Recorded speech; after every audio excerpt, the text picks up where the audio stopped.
ऐसे ऐसे वीडियो आने लगे चैनल्स पर कि लगता ही नहीं था कि वहाँ परीक्षा केंद्र है, लग रहा था कि मछली बाजार है।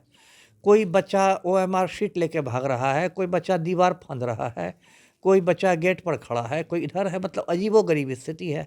उसके बाद पटना के जांबाज जिलाधिकारी महोदय पहुँचे, उन्होंने आते ही के साथ मतलब लपड़ थप्पड़ चलाना शुरू कर दिया। ऐसा लगा कि बहुत बड़े मतलब गुंडे मवालियों से निपट रहे हैं। जो मुख्यमंत्री हैं पलटू राम, वो माफिया डॉन अनंत सिंह के आज्ञाकारी चपरासी बन गए हैं। लाखों बच्चे हैं बिहार के, मतलब जो बिहार का भविष्य है, वो मतलब बिल्कुल उनके भविष्य को दांव पर लगाया जा रहा है। उनके साथ बहुत नाइंसाफ़ी हो रही है। ये जो 17वीं बीपीएससी है, इसका तो मुझे लगता है कि जतरा ही खराब है। बीपीएससी मुख्यालय के सामने 250 बच्चों पर एफआईआर हुआ। दिलीप कुमार एक बहादुर छात्र नेता है, उसको जेल भेजा गया, लाठीचार्ज हुआ, कितनों के टांग में चोटाई, हाथ में चोटाई। बहुत बड़ा पटना में परीक्षा केंद्र बनाया, हाल में कुम्हराड़ में बापू परीक्षा केंद्र। उसके बारे में लोग कहते हैं कि एशिया का सबसे बड़ा परीक्षा केंद्र है।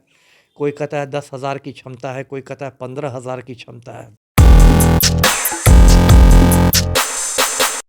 नमस्कार, मेरा नाम प्रिंस मिश्रा है और आप निष्कर्ष बिहार देख रहे हैं। हमारे साथ जो है पूर्व आईपीएस हैं। आपने देखा होगा कि कल किस तरीके से जो है बापू परीक्षा हॉल जो है वहाँ पे छात्रों का हंगामा देखा गया। हंगामा इसलिए कि बीपीएससी का 70वीं परीक्षा वहाँ पे आयोजित की जा रही थी। ऐसे में छात्रों का आरोप है कि जो परीक्षा हम लोगों से ली जा रही थी उससे पहले ही प्रश्न पत्र लीक कर दी गई और कुछ अभ्यर्थियों का ये भी कहना है कि टाइम जो अवधि है उसके बाद हमें जो है प्रश्न पत्र दिया गया। इन्हीं सब तमाम चीज़ों को लेकर जो हम लोग सीधी बातचीत करेंगे।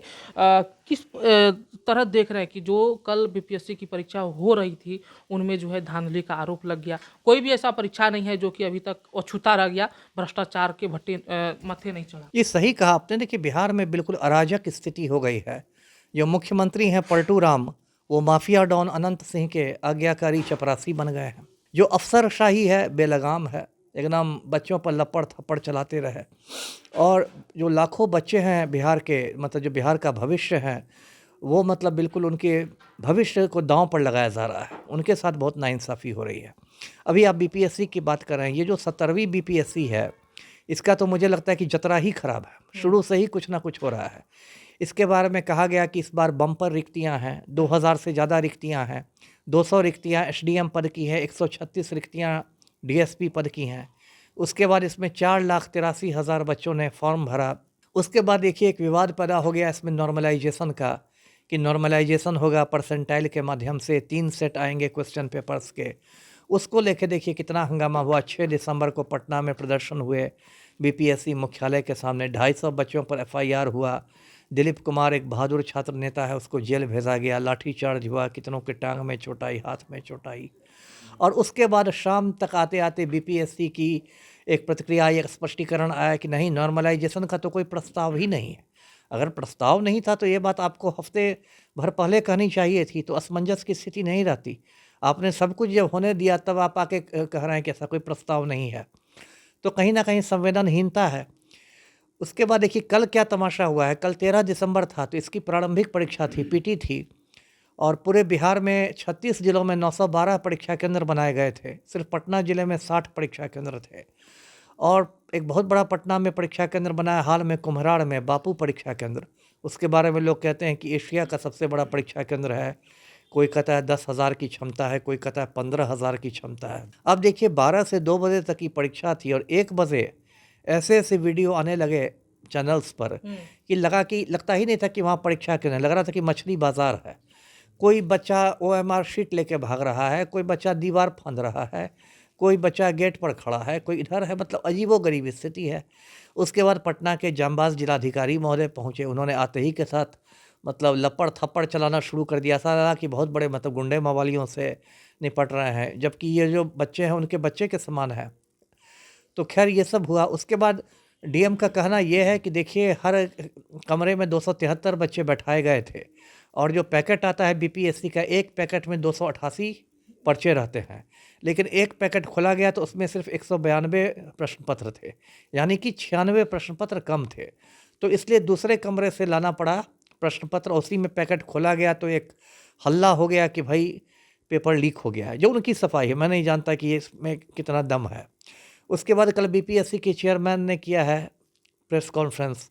उन्होंने कहा कि हम लोगों ने केंद्राधीक्षक से, सेंट्रल सुपरिटेंडेंट से रिपोर्ट मांगी है, प्रतिवेदन मांगा है, उस आधार पर आगे की कार्रवाई होगी। जो भी हुआ है देखिए, इतना मतलब अब तो ऐसी ऐसी खबरें आ रही हैं कि मतलब छात्र ग्रुप बनाकर लिख रहे थे। बताइए, आप हर कमरे में, बीपीएससी चेयरमैन कह रहे थे कि हर कमरे में 4-4 सीसीटीवी कैमरे हैं, तो कैमरे क्या कर रहे थे? ऐसा कभी सुना है कि ग्रुप बना के सवालों का हल हो? ये चुनाव है, महागठबंधन बनेगा कि 5 बच्चे मिलकर लिख रहे हैं। तो ऐसी ऐसी खबरें आ रही हैं कि लगता ही नहीं कि पढ़ाई मतलब कोई पवित्रता रह गई हो किसी परीक्षा की। और ये बीपीएससी की सबसे प्रतिष्ठित परीक्षा है जिससे एसडीएम और डीएसपी बच्चे बनते हैं। बीपीएससी की विश्वसनीयता दांव पर है। अब लोगों ने बिहार लोक सेवा आयोग को बिहार लीग सेवा आयोग कहना शुरू किया है। तो अब तो आत्मनिरीक्षण का समय है ना जी। जो पटना डीएम के द्वारा जो अभ्यर्थियों को जो है थप्पड़ मारा गया, उन चीज़ों को लेकर भी अब जो है विपक्षी कह रहे हैं कि उन पर कार्रवाई होनी चाहिए, उनकी जांच होनी चाहिए। इस तरीके का घटना संवेदनहीन को दर्शाता है। बिल्कुल दर्शाता है। एक तरफ पीपुल्स फ्रेंडली एडमिनिस्ट्रेशन की बात होती है। देखिए, ये जो आईएएस आईपीएस है ना, मैंने ये महसूस किया लोग फ्रस्ट्रेटेड हो गए।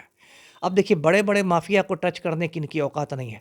पटना के जिलाधिकारी से कहा जाएगा कि अनंत सिंह पर राष्ट्रीय सुरक्षा कानून लगाइए, तो उसमें तो वो टेबल के नीचे दुबक जाएंगे। अनंत सिंह को टच करने की औकात नहीं है। तो अपना फ्रस्ट्रेशन ये लोग निकालते हैं। कोई किसी को देखते हैं गरीब है, कमज़ोर है, इसके आगे पीछे कोई नहीं, असहाय है, तो 4 झापड़ मारो। कहीं न कहीं ये फ्रस्ट्रेशन है। तो एक्शन तो होना ही चाहिए। आप इस तरह से क्यों कर रहे हैं? आप उनकी बात सुनिए। ऐसी भी बात नहीं थी कि जिसको वो थप्पड़ मार रहे थे, वो कोई आगजनी कर रहा था, तोड़-फोड़ कर रहा था, कुछ नहीं कर रहा था। जी। अंतिम सवाल हमारा ये रहेगा, जो प्रश्न पत्र लीक मामला जो है प्रत्येक परीक्षाओं में देखा जाता है, जी। आखिरकार सरकार की कहाँ चूक हो जाती है, सरकार की संलिप्तता कहाँ होती है, जो इस तरीके का जो है लांछन जो है बीपीएससी जैसे आयोग पर लग रहा है, और जो कि बिहार की छवि है पूरे देश में बदनाम हो रही है। बिल्कुल, देखिए छवि तो तार-तार हो गई है। जो बीपीएससी की परीक्षा से दूसरे प्रदेशों के भी लड़के-लड़कियाँ आते हैं, यूपी से भी आते हैं, उड़ीसा से भी आते हैं, राजस्थान से भी आते हैं। क्या संदेश लेकर वो जाएँगे? और आप सुशासन का ढोल बजा रहे हैं, अपने मुँह मियाँ मिट्ठू बन रहे हैं कि हमने बिहार को स्विट्ज़रलैंड बना दिया है ना? अब देखिए, ये जो पेपर लीक हो रहा है, इसके लिए एक आदमी दोषी है तो पलटू राम है। मैंने देखिए पहले से कहा था, आशंका व्यक्त की थी कि पेपर लीक माफिया है तो बिहार में उसका सरगना है संजीव मुखिया, है ना? पलटू राम के ही गृह जिला का है, नालंदा का है। पहले नगर नौसा उद्यान महाविद्यालय में कर्मचारी था। और कोई भी पेपर लीक होता है, चाहे वो नीट का पेपर लीक हो या शिक्षक भर्ती का या सिपाही भर्ती का, संजीव मुखिया का नाम आता ही आता है। आज तक वो क्यों नहीं पकड़ाया है? बीच में लेकिन आर्थिक अपराध इकाई कह रही है कि 16 तारीख तक समय का इंतजार करिए, हम लोग जो है प्रेस कॉन्फ्रेंस करके बताएंगे कि प्रश्न पत्र लीक था या नहीं था। किस चीज़ का 16 तारीख को किस परीक्षा का प्रश्न पत्र बताएँगे? तो कल जो एग्जाम हुआ था, अच्छा ठीक है, तो 16 ठीक है, 2 दिन देख लीजिए, उनको भी अपनी बात रखने का मौका दीजिए। 14 हो गया, 2 दिन और है। मैं ये कह रहा हूँ, आर्थिक अपराध इकाई से ही पूछ रहा हूँ कि भाई संजीव मुखिया क्यों नहीं गिरफ्तार हो रहा है ना? और जहाँ तक मेरी जानकारी है, संजीव मुखिया अब तक कोई पुरस्कार की भी घोषणा नहीं की गई है। जबकि बिहार पुलिस को आप देखिएगा, बात-बात पर टुटपुजिया अपराधियों पर भी पुरस्कार रख देती है कि इसको पकड़ोगे तो 50,000 इनाम मिलेगा, इसको पकड़ोगे तो 1 लाख मिलेगा। जो मेरी जानकारी है, संजीव मुखिया पर कोई पुरस्कार नहीं रखा गया है। तो भाई इतना आपको उत्कट प्रेम क्यों मतलब उत्पन्न हो गया है संजीव मुखिया के लिए, जो पेपर लीक कांड का माफिया है?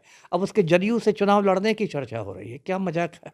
तो देख सकते हैं कि जो अमिताभ दास है, जो पूर्व आईपीएस हैं, उनका साफ तौर पे कहना है सरकार पर सवाल है कि जिस तरीके से बीपीएससी जैसे आयोग पर सवाल खड़ा हो रहा है, कहीं ना कहीं बिहार की छवि वो धूमिल हो रही है। ऐसे में आप लोगों को क्या लग रहा है, कमेंट बॉक्स में जरूर बताइएगा। फिलहाल के धन्यवाद।